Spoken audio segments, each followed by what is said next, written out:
dua buah mantra yang saya salin dari sebuah teks yang menurut keterangan ini bisa digunakan untuk menangkap desti. Di samping itu juga bisa dipakai nerang bejana, juga berfungsi sebagai pengobatan. Kalau ada anak istri, cucu atau siapapun yang sakit, ucapkanlah mantra ajian Prajamaya ini 3 kali di dalam hati sambil menahan napas sekuatnya. Lalu tiupkan di telapak tangan orang yang sakit sambil berdoa pomo pomo pomo sidimandi mantraku. Itu untuk kajian Prajamaya. Dikatakan mantra ini untuk menangkap desti. Tentu saja untuk menggunakan ini harus memahami kekuatan sendiri. Jangan sampai ada ingin menangkap desti tapi justru kita sendiri yang ditangkap. Bagi yang mungkin siap karena sudah belajar Tapa Brata Samadhi, siap menggunakan mantra-mantra seperti ini. Kalau ini saya hanya sekedar membagikan. Mantra yang pertama disebut ajian Pramajayamaya, yang bisa digunakan juga untuk nerang dan pengobatan. Inilah mantranya. Dengan mantra ini, kalau sudah menguasai dan juga sudah berlatih, jadi walaupun hafal di luar kepala, tapi kalau tidak berlatih ataupun tidak berlatih pernapasan atau yang lainnya, mungkin kurang berfungsi dan tidak untuk permainan. Coba-coba bagi yang sudah siap saja. Ini hanya untuk menambah pengetahuan saja.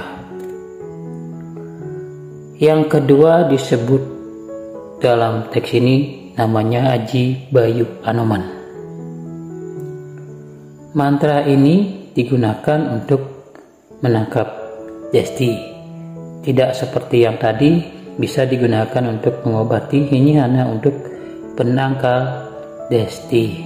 Inilah mantranya Ajian Bayu Anoman.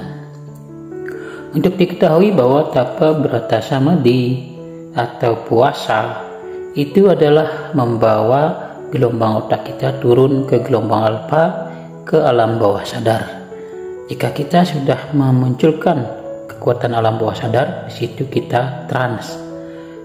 Jika kita dalam keadaan trans, gelombang otak kita berada di alam bawah sadar, dikatakan kita memiliki kekuatan gaib, karena di sana kita bisa menyerap lebih kuat ilmu-ilmu yang dipelajari.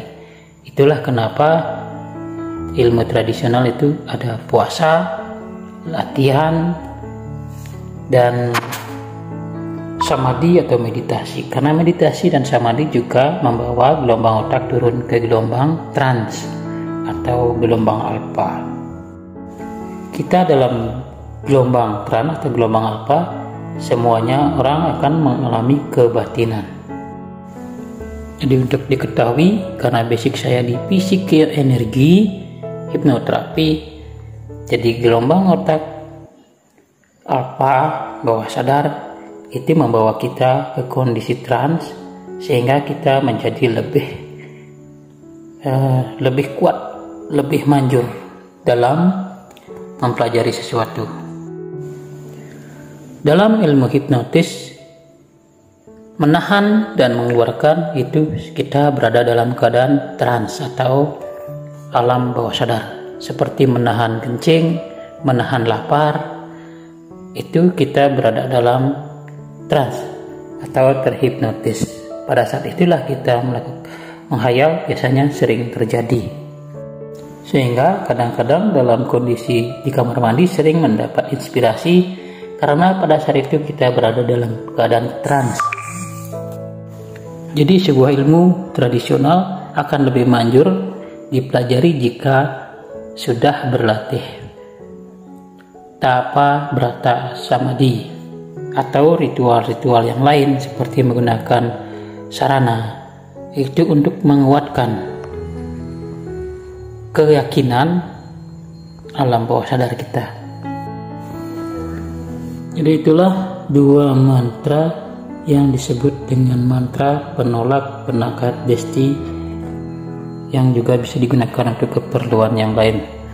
Mungkin nanti ada yang memerlukan atau ada yang berkepentingan, dan bagi yang tidak siap, simak sebagai sebuah informasi.